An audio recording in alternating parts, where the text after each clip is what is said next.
Far East Broadcasting Company Philippines, in partnership with Green Hills Christian Fellowship Ortigas, bring you a message from the Word of God. Together, let us know Christ and make Him known.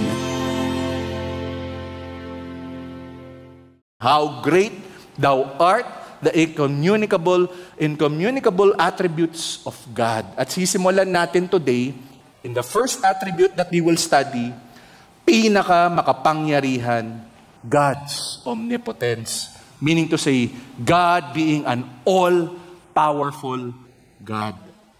So, simulan na po natin ngayon. Sa bagong sermon series natin, uunawain natin ang pagiging omniscient, omnipresent, immutable, self-existent, self-sufficient, sovereign, at gaya nga ng sabi ko, yung all-powerfulness, no? O yung pagiging omnipotent ng ating Diyos. Pero paano nga ba ipinakita ng Panginoon sa Biblia ang pagiging omnipotent niya o pagiging all-powerful ng Panginoon, at ano nga ba ang kabuluhan nito sa buhay natin ngayon? Alam ko parang maandaming mga technical jargons, no, na baka hindi nga natin fully na-appreciate.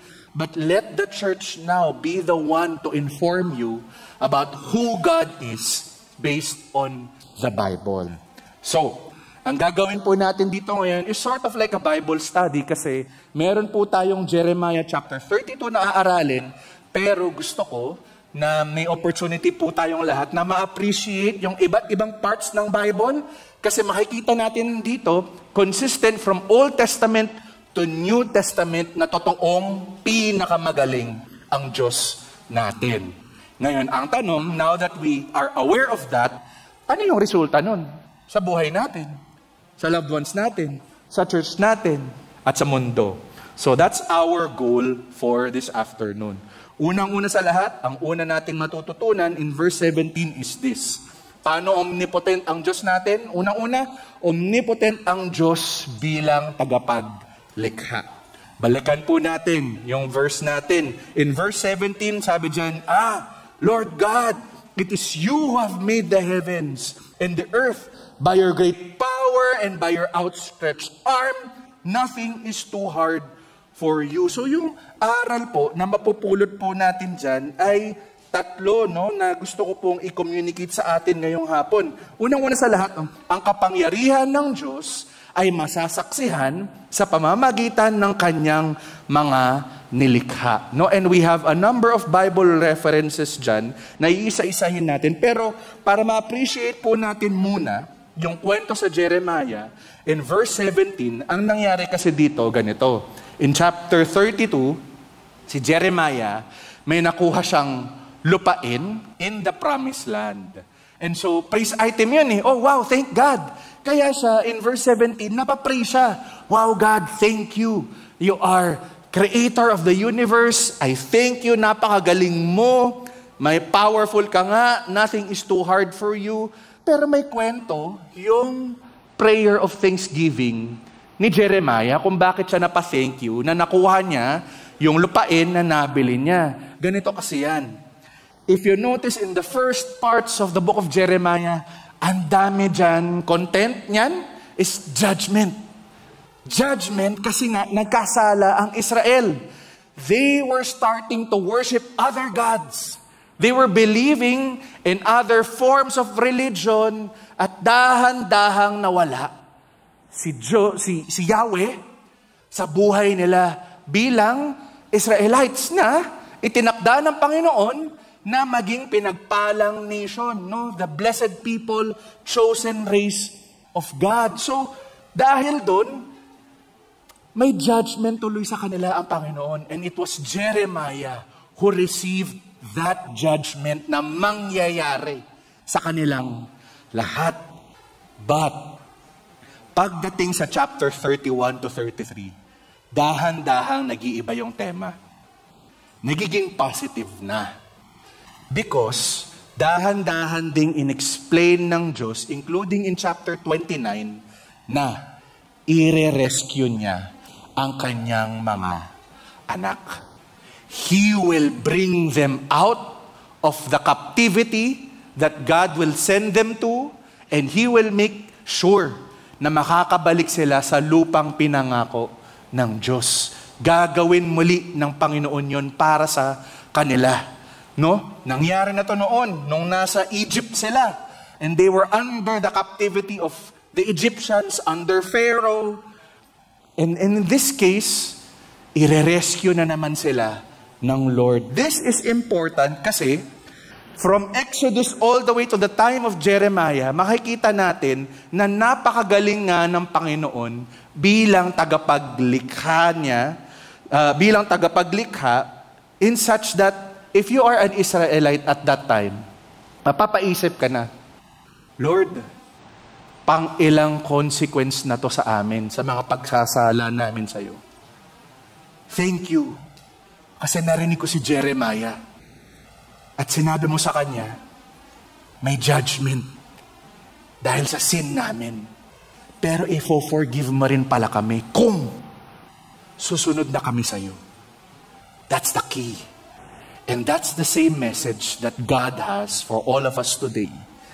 Knowing that since God is creator of all things, dapat tayo bilang kanyang mga nilikha ay magbigay respeto, parangal, makinig, at sumunod ayon sa kalooban ng Diyos. So in verse 17, balik tayo dito ngayon, ano? Sabi nga ni Jeremiah, God, you made the heavens and the earth. Tagapaglikha ka nga ng lahat. And by your power, no? By your outstretched arm na napakalakas, walang mahirap para sa iyo. And that's how Jeremiah praised God amidst the impending calamity, amidst the impending judgment that will happen on them. Nauuna na yung thanksgiving niya kasi alam niya, God will forgive them if and only if they will turn back to God. Kita natin ang pagiging malikhain ng Diyos, unang-una in Genesis 1:1-4. Diba? In the beginning, God created the heavens and the earth, and the earth was without form and void, and darkness was over the face of the deep, and the Spirit of God was hovering over the face of the waters. And God said, let there be light. And there was light. And God saw that the light was good, and God separated the light from the darkness. And from that on, no, from chapters 1 to 2, nakita natin how God is a creative God in reminding His people then and today na ako naglikha ng yan, hindi ikaw, di mo pwedeng abusuhin, alagaan mo dapat yan, kasi ako nga yung Diyos na naglikha ng lahat, at kasama ka. Responsibility mo yan as my created being, made in my image and likeness, to care for my creation. No? That's one way that we can worship God, by how we care for His creation. Sa Isaiah naman, chapter 37, verse 16, O Lord of hosts, God of Israel, enthroned above the cherubim, you are God, you alone. All the kingdoms of the earth, you have made heaven and earth. Mahalaga yun, ha? Yung sinabi ni Isaiah na iisa lamang ang tunay na Diyos. Kasi nga, nung panahon nila, naaakit sila sa pananaw at prinsipyo at pananampalataya ng ibang mga nations around them na iba't ibang klase yung mga God. May God ng sun, may God ng moon, may God para sa farms nila, at may God ng karagatan. Napakaraming Diyos, pero sinasabi nga sa Bible, iisa lang ang Diyos. Siya lang dapat yung puntahan mo at parangalan mo at i-worship mo. Ganon din sa Psalm 102 verse 25, of old you laid the foundation of the earth, and the heavens are the work of your hands. Again, pinapakita sa atin dito na napaka-creative ng Diyos natin, no? In Jeremiah 10:12, sinabi din doon, it is He who made the earth by His power, who established the world by His wisdom, by His understanding stretched out the heavens. So, all this to say, na kung wala ang Diyos, hindi masusustain ang lahat ng bagay sa mundo ngayon. Sabi nga ni John Calvin, no, patungkol sa omnipotence ng Diyos, all things would instantly come to nothing were they not sustained by God's power. Lahat po ng bagay mawawala, papanaw, kung wala ang Diyos na naglikha. No? Salamat nawa sa Diyos dahil siya ang may tunay na hawak sa takbo ng buhay ng lahat ng tao at sa ating kalikasan, in all the nations, in societies, in government, in our workplaces. Sa lahat ng yan, nandyan ang Diyos. Pero ito nga ang dilema natin. Ang liwanag ng Diyos, nais niyang pasukin yung mga lugar na ino-occupy ng kadiliman. At marami po sa atin na overwhelmed na masyado dun sa kadiliman na nakikita natin. No? At ang nangyayari, babalik tayo sa Jeremiah 29:11. Ay God, alam ko naman, nadadalin mo ako sa langit one day. Ililigtas mo naman ako one day. So wala na akong pakialam sa kalikasan mo, sa mga katrabaho ko, sa barangay namin. Ako naman, maliligtas mo ako eh. Pati family ko, nag-GCF kami. Okay na yun. That's wrong. Kung naniniwala tayo na magaling ang Diyos natin, at nilikha niya ang lahat ng bagay, balikan niya po yung Genesis 1:27-28. Kasi meron po tayong tinatawag na creation mandate. Si God ang naglikha, pero yung men and women made in God's image and likeness says this: when God created Adam and Eve, inutos niya sa kanila at pati sa atin ngayon in verse 28, God blessed them and God said to them, be fruitful and multiply and fill the earth and subdue it and have dominion over the fish of the sea, over the birds of the heavens and over every living thing that moves on the earth. Ang ibig sabihin ng dominion ay pagmamanage. Tagapangasiwa tayo ng nilikha ng Diyos. Ibig sabihin, dapat good stewards tayo dun sa blessing na yon. Eh, ang problema, dahan-dahan nang pumapanaw ang mundo natin ngayon na baka dadating ang panahon, yung natutulog kong anak na si Mighty, madadatnan niya yung mundo na ibang-iba na dahil pinabayaan natin.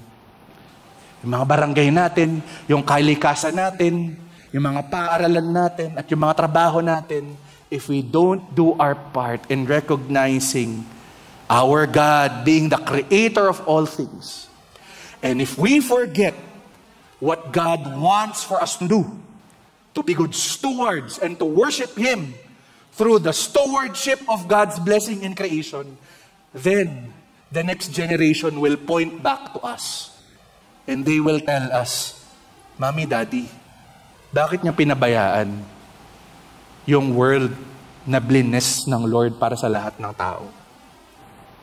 Bakit niya pinabayaan? This is an important reminder.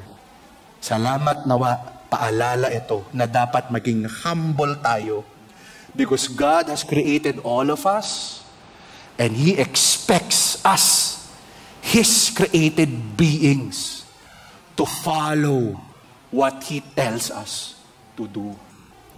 Pangalawa, aside from God being creator of all things that informs us na makapangyarihan talaga ang Diyos, we want to also learn na marami pang paraan na pinakita ng Diyos ang kanyang kapangyarihan. Kita ito sa iba't ibang pagkakataon sa Biblia kung saan, unang-una, gaya nga ng pagka-explain ko kanina about the theme of Jeremiah, ginabayan niya patungong Kanaan sa Promised Land ang mga Israelita.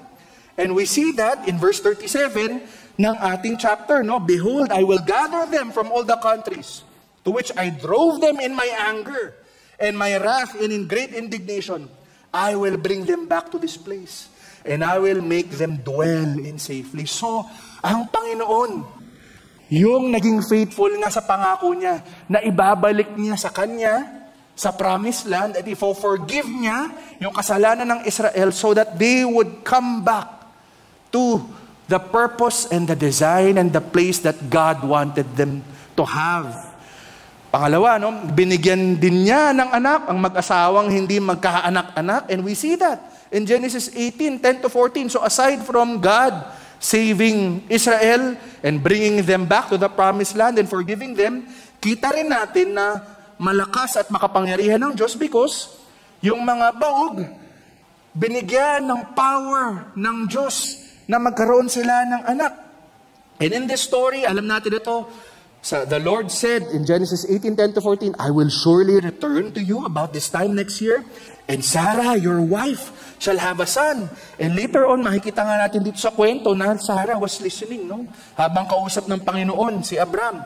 And then in verse 11, now Abraham and Sarah were old, advanced in years. The way of women had ceased to be with Sarah. So, Sarah laughed, Naku, ang tanda ko na, Lord. Talaga bang magkakaanak ako?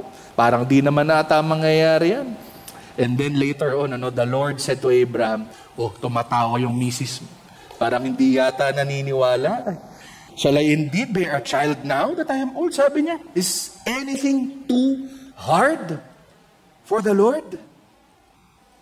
Walang mahirap sa Diyos. Kaya sinabi niya, dadating ang panahon at may appointed time, babalik ako dito, and by this time next year, sabi ng God, Sarah will have a son. Pangatlo, powerful ang God, omnipotent siya dahil tinakda niyang maging ina ng Mesiyas ang birheng si Maria. We see this in Luke 1:34-37. Mary said to the angel in verse 34, how will this be, since I'm a virgin? And the angel of God answered, the Holy Spirit will come upon you, and the power of the Most High will overshadow you. And therefore the child to be born will be called Holy, the Son of God, yung Mesiyas na pinakakaantay nila. And also, makikita rin natin na powerful nga ang Diyos sa Matthew 19:25-26, wherein we are reminded that God rescues sinners. Nililigtas niya ang mga makasalanang tao. Sabi nga doon in Matthew 19, when the disciples heard this, they were astonished, saying, who can be saved? Parang napakahirap naman atang maligtas. Kasi they were hearing Jesus talking to somebody about salvation. And then sabi ni Jesus looked at his disciples, with man this is impossible, but with God all things are impossible, most especially para sa kaligtasan ng buong mundo.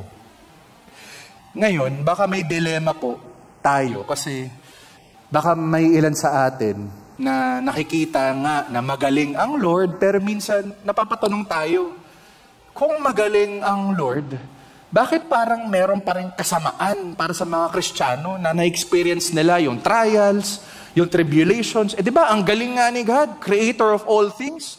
So, dapat walang mangyayari sa Kristiyano. Sabi nga, to answer that question, nung scholar na si Wayne Grudem sa Systematic Theology, at tinagalog na natin ito, pinapamalas ng Diyos ang kanyang kapangyarihan na hindi sasalungat sa kanyang banal na kalooban. Ganito lang yan God cannot contradict Himself. Hindi pwede na gagawin ng Diyos ang isang bagay na magkocontradict sa kung sino siya by nature. Kasi kita natin na unang-una hindi siya nagsisinungaling. Sinabi yan in Titus 1-2, Paul, a servant of God and an apostle of Christ Jesus, for the sake of the faith of God's elect and their knowledge of the truth, which accords to godliness and hope and eternal life, which God, who never lies, promised before the ages began. So, turo ni Apostol Pablo sa disipulo niya si Titus, hindi nagsisinungaling ang Panginoon, Kaya tunay nga na siya ang nagbibigay ng pananampalataya at siya ang pumipili ng kanyang mga anak para makilala siya ng lubusan. Pangalawa, hindi pinagkakait ng Diyos ang kanyang sarili kasi gusto nga niyang masave ang lahat ng tao. We see that in 2 Timothy chapter 2 verse 13. Sabi doon, if we are faithless, He remains faithful. He cannot deny Himself. So ang Diyos, ibibigay at ibibigay at ibibigay ang sarili niya upang makakilala tayo kay Kristo Jesus. He will not deny himself, his loving nature. Pangatlo, hindi siya matutukso sa kasalanan. Sabi dyan in James 1 verse 13, let no one say when he is tempted, oh, I'm being tempted by God. Kasalanan ni God to kung bakit ako nagkakasala. Tinetempt niya ako. No, that's not the case. Be careful, we might be blaspheming there. Kasi nga, sabi dyan, God cannot be tempted with evil. And He Himself tempts no one. At gusto rin nating matutunan na hindi mortal ang Diyos natin na namatay sa krus at nanatili na lang siya sa kabaong niya. We have a God who is eternal. We have a God who is 100% human, who died on the cross to forgive all people of their sins, yet 100% God, fully God, divine in nature, because in the third day, God rose again to prove that He is victorious over death. Kasi sabi ni 1 Timothy, sabi sa 1 Timothy 1:17, no? To the King of the ages, immortal, invisible, the only God be honor and glory forever and ever. Amen. Bilang illustration sa pagwawakas nitong first point natin, gusto kong pakita sa inyo itong favorite ko na Christian artist, no? Kung saan dinescribe niya kung paano nga malikhain at creative ang Diyos natin. Sabi dyan, no? Lord, no? Why is it really hard for me to fit in? Ang hirap makibagay. Ang hirap makisalamuha. And we ask, no, I sometimes wish you made them. You made me like them. Sana pareho na lang kaming lahat. No? And then God is teaching us today. Why do you want to blend in when I created you to stand out? Maging iba ka. Dahil pinili ka ng Diyos. Kanyang anak na nilikha niya, nabigyan siya ng parangal at pagpupuri bilang ating pinakamagaling na Diyos. Bilang application, ipagmalaki natin ang kapangyarihan ng Diyos bilang tagapaglikha sa pamamagitan ng creativity.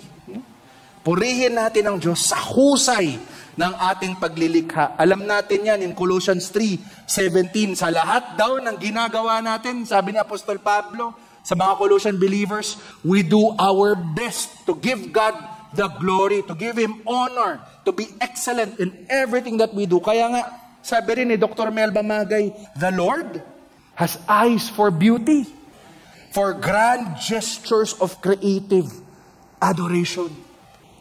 Dapat, sa lahat ng ginagawa natin, excellent tayo. That we are creative at mahusay. Pag ikaw ay ina, at ikaw yung naghahanda ng pagkain nyo, sa pamilya nyo, do it well. And then your husbands will and children will say, Mommy, praise God, ang sarap ng pagkain natin.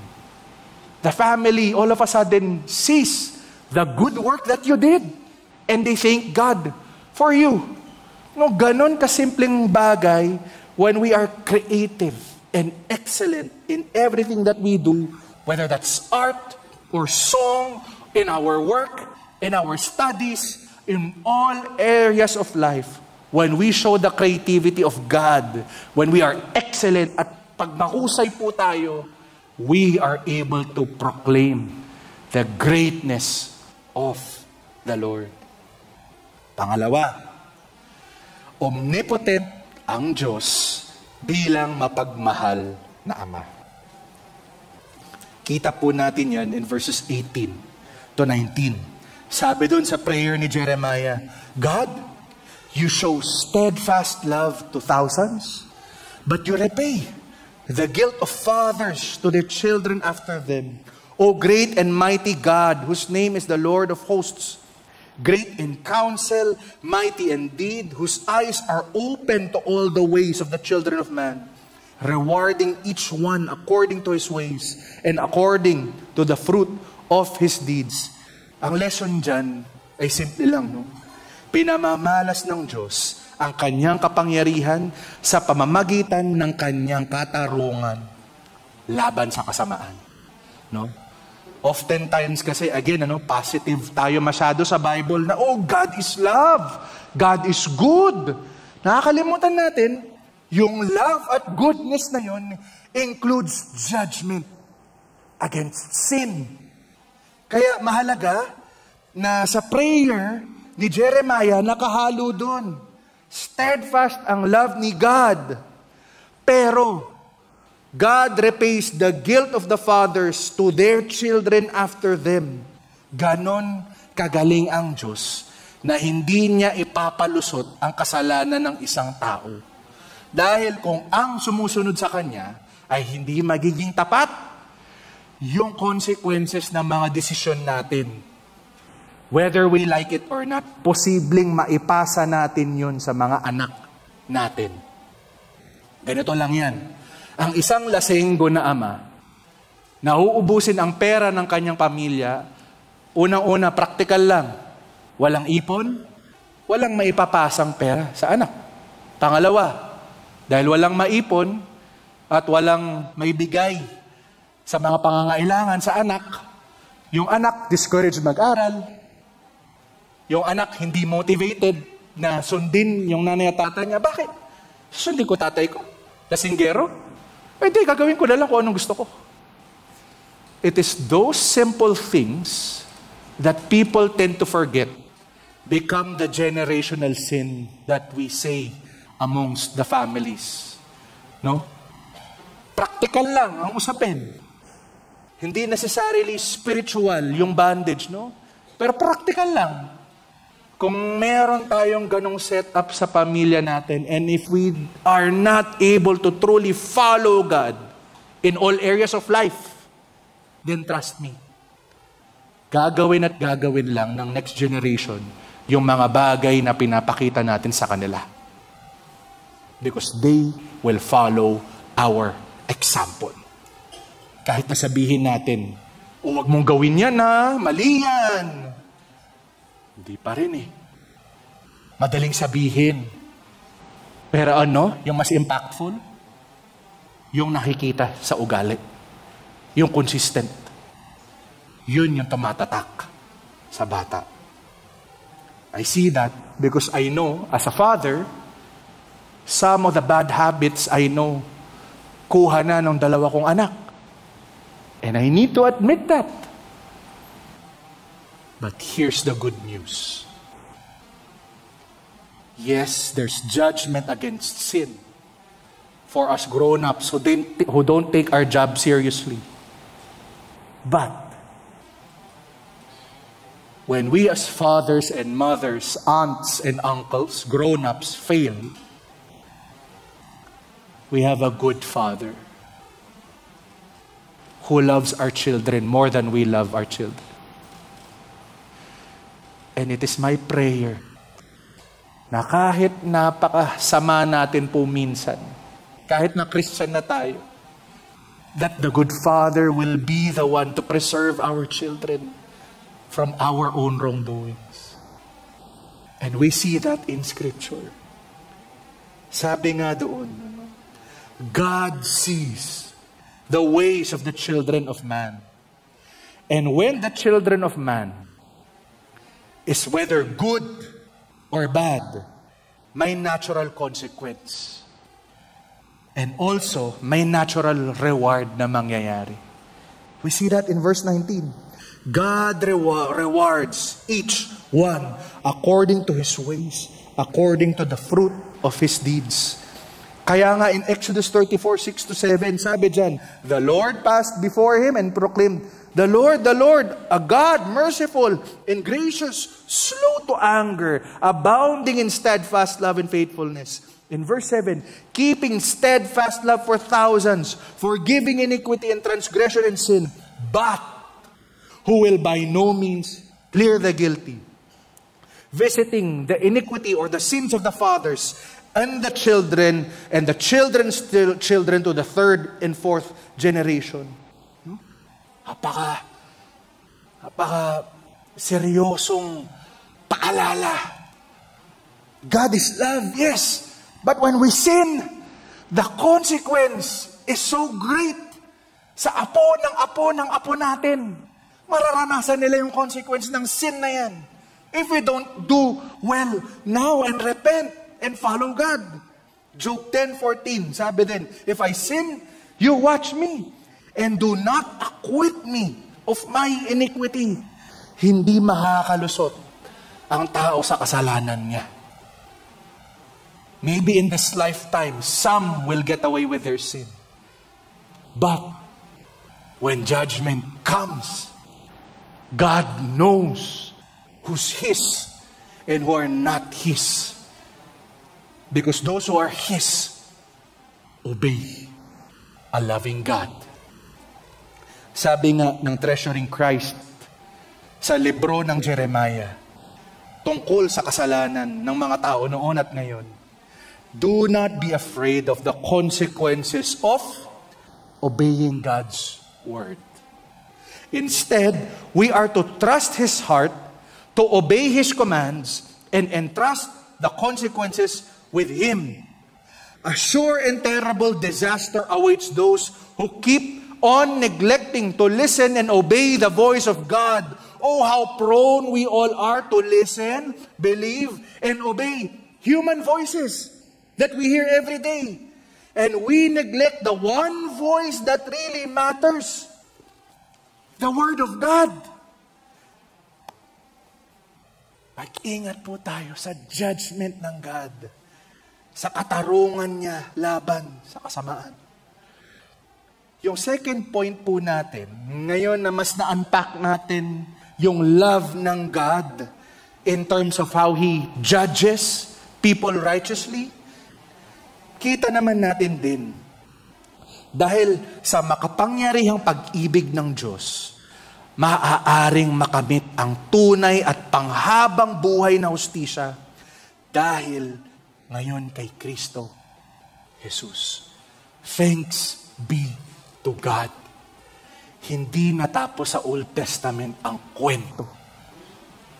In the New Testament, we are reminded that just as the Israelites were saved by a good God, we see also in 2 Corinthians 5:21, sabi doon ni Apostol Pablo, for our sake, He made Him, Jesus, to be sin, who knew no sin, so that in Him, in Jesus, we might become the righteousness of God.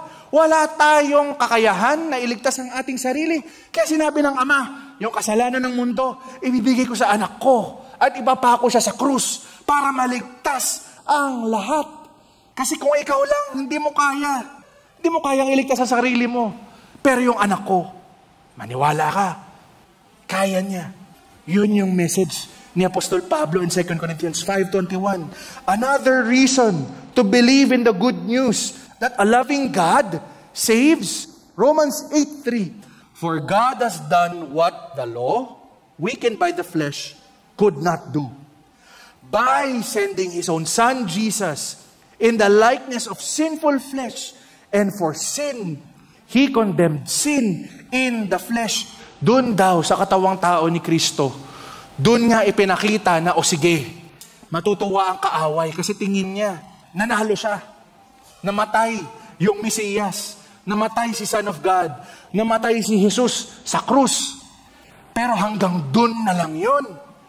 Yung power ng love ng God enabled the Son to rise up from the grave, being the Son of God, and to prove na loving ang Diyos at gracious na iligtas tayong lahat sa ating mga kasalanan. Kasi hindi nga kaya ng law eh. In verse 3 ng Romans 8, hindi daw kaya ng pagsunod sa batas to do it perfectly para maligtas po tayo at makapunta ng langit at makasama ang Lord. Alam niyo yan. We might know all the 10 commandments, but are we really sure that from age 1 all the way to age 75 na masusunod nating lahat ng yon? perfectly? Walang may kaya nun. Kaya nga sabi ni Paul sa Romans 8:3, hindi kaya ng law na maligtas ka. Pero ito ang Diyos Ama, I love you. And the Son will perfectly complete the law for you. Siya yung mag-o-obey ng law na yan. At kung may penalty dun sa law, dahil hindi mo nagawa ang dapat mong gawin, yung penalty hindi na sa'yo. Yung ticket, yung multa na dapat sa atin, wala na daw. Si Jesus na daw yung kukuha ng multa na yon. At binayaran na niya. Tinubos niya tayo. Para yung kasalanan natin, pag makita yung record, ay, si Jesus, binayaran na niya. Kapatid, ligtas ka na. Go ahead. Galatians 3:13, sabi din doon, Christ redeemed us from the curse of the law by becoming a curse for us. It is written, cursed is everyone who is hanged on a tree. Cursed, hanged on a tree, it's a picture of how in the Old Testament dinescribe na ipapako ang Mesiyas sa krus. So cursed nga, kung sino man ang ipako sa krus. Sabi daw sa Old Testament. But, sabi nga ni Apostol Pablo in verse 13, dahil ginawa ni Kristo yun, yung curse na dapat nasa sa atin, kinuha na ni Jesus sa krus. At dahil doon, na-redeem po tayo. Napalaya po tayo. At tanggap na po tayo sa Diyos Ama. Ang galing. Hindi po ba? Ganito ang power ng love ni God. Alam niyo po, speaking of a loving father and a loving wife na rin, loving mother, in our 3 years po sa GCF Metro Baguio, nung nandun po kami, meron po kaming ilan doon na mga naging second parents namin. They were there who helped us. Whenever we had a difficult time, they were there to support us in ministry. And that's the picture that I want to show you as an illustration. Yung Sunday school po namin sa Philippine Baptist Theological Seminary. The men, or the boys, are with teacher Kawi Celis. He's one of our pastor elders and nagtuturo siya sa Hope Christian Academy. At favorite teacher yan ng anak ko, si Happy, our eldest 6-year-old. There was a time that our daughter had a difficult time adjusting to the new normal of things, no? Alala mo yun, John, hirap na hirap si Happy to be with children. Hindi niya kaya mag-interact with other children. Kasi bago sa kanya, pandemic baby, yung maraming bata na kailangan makisalamuha, kailangan makipag-usap, so she would often stay with us. But, kahit na hindi anak ni Lolo Kawi, no? We call him Lolo Kawi, si Happy, like the best teacher that he is, he made sure na Happy would be so comfortable in the Sunday school such that, ganito yan ha, yung papunta from where we stayed, going to PBTS, will be around 10 to 15 minutes on a Sunday. No? So, kami ni John, ayaw na po naming mauna na magdamit yung si Happy. Kasi pag una na namin siyang dinamitan, siya na yung mangungulit sa amin. We're gonna be late. Let's go to Sunday school. You're so tagal. Can we go na? Can we go? Happy has become, at the young age of 4 then, and now 6, a lifelong learner, and we see that as early as now. And credit to Lolo Kawi and his wife, Ate Ayan. Because they, as good fathers themselves, di ba nga, magulang din ang mga teacher sa paaralan, turo sa atin yan, ano? Second parents. And so we're so glad that even when we were sent by God to a place where we didn't have any family to plant our church again in GCF Metro Baguio, we had Elder Kawi Celis, and Ate Ayan, who faithfully teaches the next generation of God's Word. That's a good father. And I believe the reason why they are both good fathers and mother is because they know the love of our Heavenly Father. And they are exhibiting it to the children. Such that whenever there's dismissal sa Hope Christian Academy sa La Trinidad, siguro yung ilan sa inyo ayaw lumapit sa mga teacher nyo. Kasi may mga ginawa kayo nung class. No. Takot kayo, napuntahan yung mga teacher nyo. No? Pero alam nyo si Lolo Kawi, Teacher Kawi at si Ate Ayan, pag nandun sila sa Hope, dinudumog po ng mga bata, ng mga estudyante sa school. Why? Because they live out the Heavenly Father's love through the lives of the children that they are ministering to. Thirdly, let us truly believe that God is omnipotent. Omnipotent ang Diyos dahil siya ang ating tagapagligtas. And we see that in verse 20 to 21. Sabi dyan ni Jeremiah sa prayer niya, God, you've shown signs and wonders in the land of Egypt before. Nung dati, ang buong Israel nasa Egypt, niligtas mo kami dyan. And to this day in Israel and among all mankind, you have made a name for yourself as at this day. So binalikan at ginunita ni Jeremiah kung paano niligtas ng Panginoon ang mga Israelita sa Egyptians dati. So Jeremiah is saying, God, ang galing mo. You did that before. And then, pinagpatuloy ni Jeremiah yung Thanksgiving prayer niya. You brought your people, Israel, out of the land of Egypt with signs and wonders, with a strong hand and outstretched arm, and with great terror. Ganun dinescribe yung omnipotence ni God, ni Jeremiah, dahil nga niligtas niya noon ang mga Israelita. Kaya naman, as a principle and as a lesson for us today, no? Tunay na makapangyarihan ng Diyos dahil walang duda na siya ang nagligtas sa kanyang mga anak na mga Israelita noon at hanggang ngayon sa pamamagitan ni Kristo Jesus.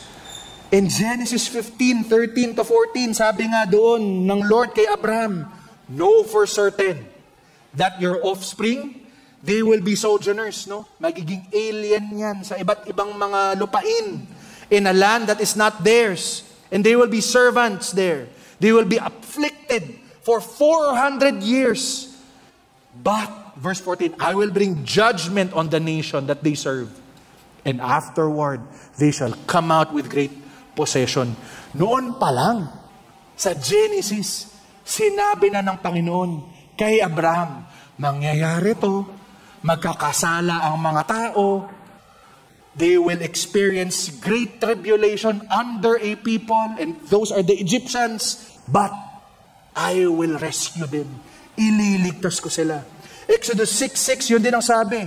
Say therefore to the people of Israel, I am the Lord, and I will bring you out from under the burdens of the Egyptians, and I will deliver you from slavery to them, and I will redeem you with an outstretched arm and with great acts of judgment. No? Salamat nawa na hindi lang mga Israelita ang nililigtas ng Panginoon.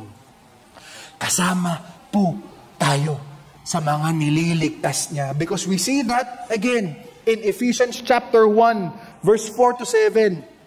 Even as He chose us in Him before the foundation of the world, that we should be holy and blameless before Him in love.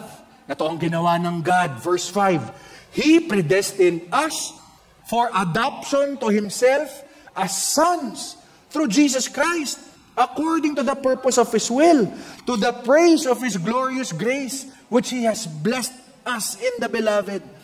In Him we have redemption through His blood, the forgiveness of our trespass, according to the riches of His grace. Ang gandang isipin, na kahit hindi po tayo Israelita, sabi ni Apostol Pablo sa mga taga-Efeso, adopted kang anak ni Jesus. Saved ka rin dahil kay Jesus. Hindi lang yung mga Israelita. Kasama ka. Ililigtas ka rin ng Panginoon. Romans 1:16, sabi doon ni Apostol Pablo, I'm not ashamed of the gospel. Why? Because it is the power of God for salvation to everyone who believes. To the Jew first, no? Sa kanila, sa mga Israelita. And to also to the Greek, o yung ibang mga nations na hindi pa nakakakilala sa Diyos. And then in 1 Corinthians 1:18, sabi din dyan, for the word of the cross is folly to those who are perishing. But to us who are being saved, it is the power of God. Paalala ni Pablo, na para doon sa ayaw talagang maniwala kay Kristo, kalokohan daw ang krus ni Jesus. Hindi totoo. Kathang isip lamang. Tao lang siya. Walang katotohanan yung kaligtasan na itinuturo ng mga church tulad natin. Pero sabi ni Apostol Pablo, pero sa may pananampalataya kay Jesus, ang krus ay power ng God na nagliligtas sa kasalanan ng Kristiyano.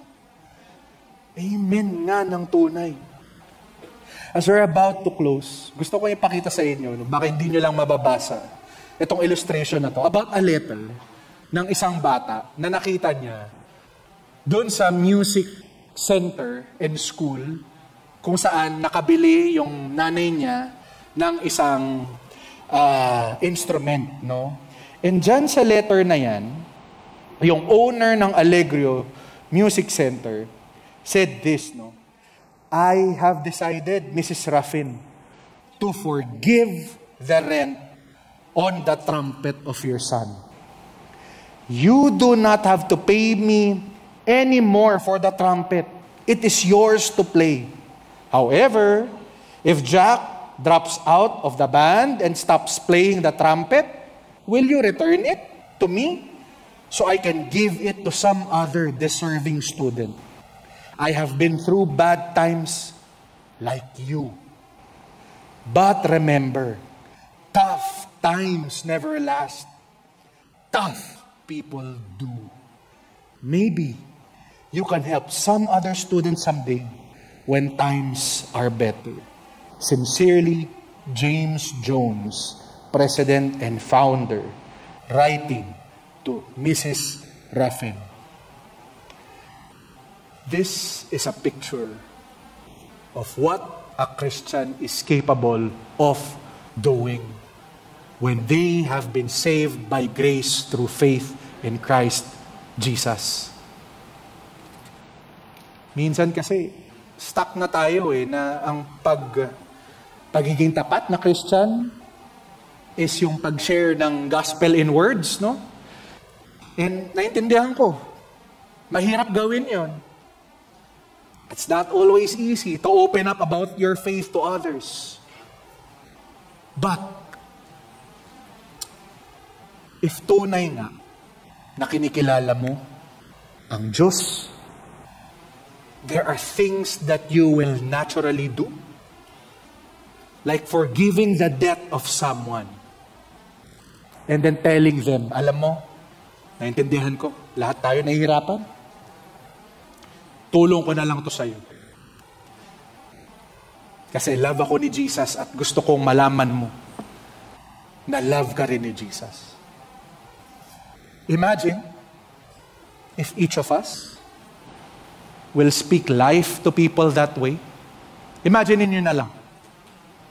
Yung kaaway niyo na 3 years yun nang di kinakausap. Kayo bigla yung nauna magsabi. Mag-PM. Hello sis, na-convict ako ng word today. Sana magawa natin ng paraan yung relationship natin.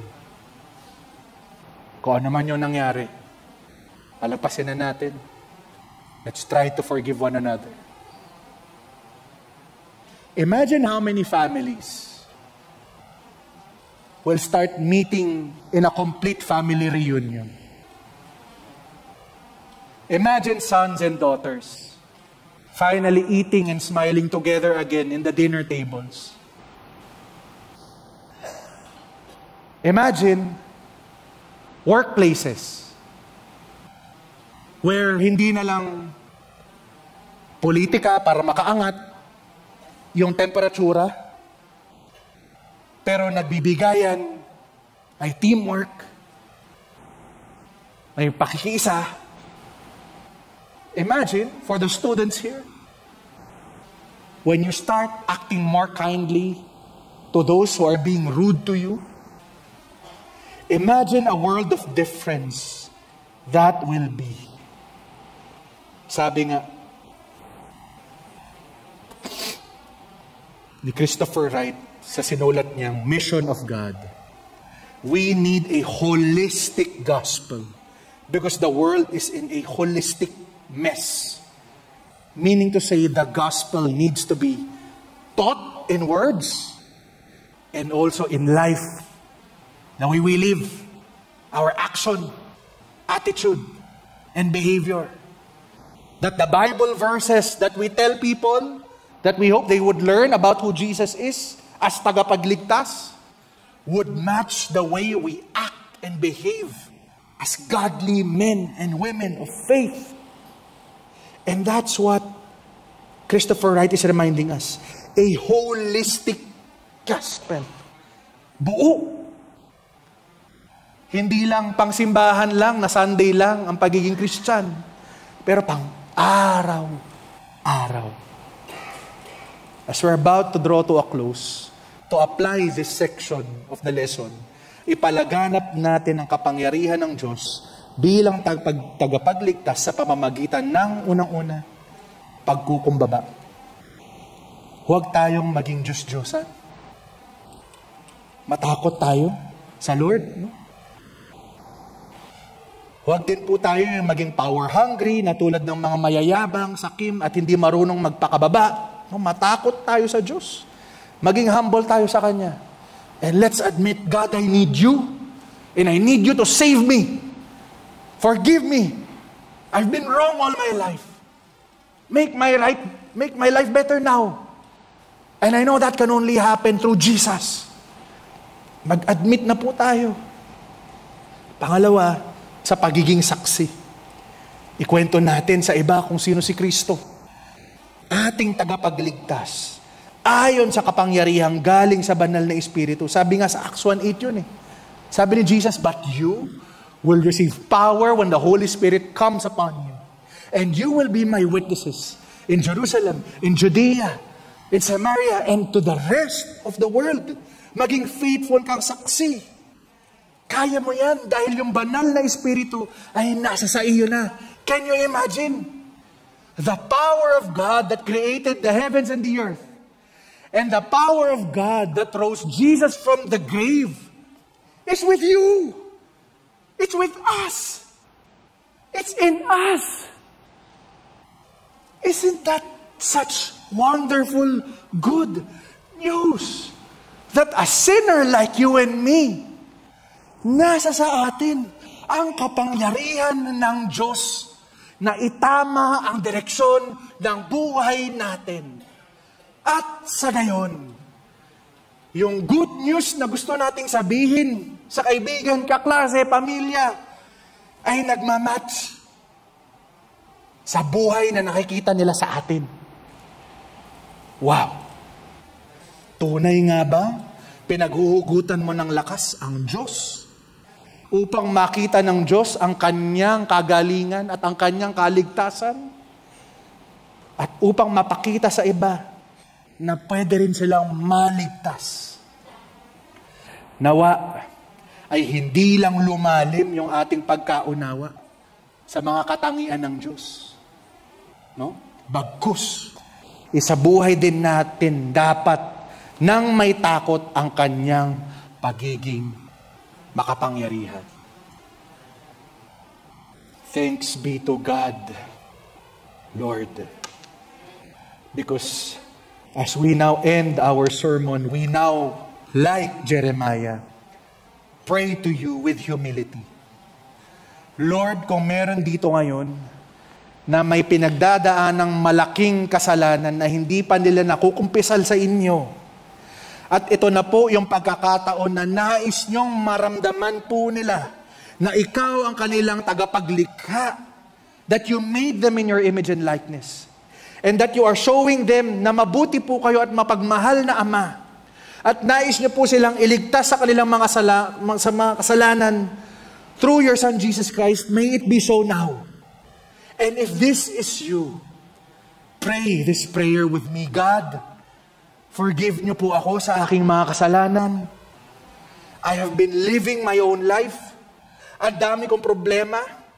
Alam ko po na hindi lahat yan malulutas. Pero gusto kong ilapit ang sarili ko sa inyo. I am humbling myself to your power because I believe and trust na kahit sa gitna ng problema, kaya kong balik-balikan ang kapangyarihan nyo na patatagin ang aking pananampalataya sa anak nyo na si Kristo. Tinatanggap ko siya bilang Savior at bilang Lord ng buhay ko. At hindi na ako magpapasakop sa mga bagay ng kadiliman ng kasalanan. I pray this, Lord. I pray this to you. Now, if you are a Christian, and if you have been living a defeated life, pray this prayer with me also. Lord, I want to live victoriously. To remember na nasa sa akin na ang banal na Espiritu that empowers me to live a victorious life. Lord, ayoko nang magpasakop sa temptation na magdadala sa akin, sa aking favorite sins that keep me from growing. Lord, forgive me because I give in to sin. But help me by the power of your Holy Spirit to overcome this darkness so that maaalala ko palagi yung power ng kaligtasan ninyo, yung kabaitan at pagmamahal ninyo bilang aming tagapaglikha. Oh God, I pray for these two kinds of people in this congregation today and also to those who are online. I pray na isinapuso talaga nila yung panalangin ito so that yung omnipotence nyo hindi na lang maging head knowledge, pero mabago talaga yung direksyon ng buhay namin from this day onward. This we pray in Jesus' mighty name. Amen and amen. You've just heard a message from the Word with Green Hills Christian Fellowship Ortigas in partnership with Far East Broadcasting Company Philippines. We hope you can join us next week. God bless you.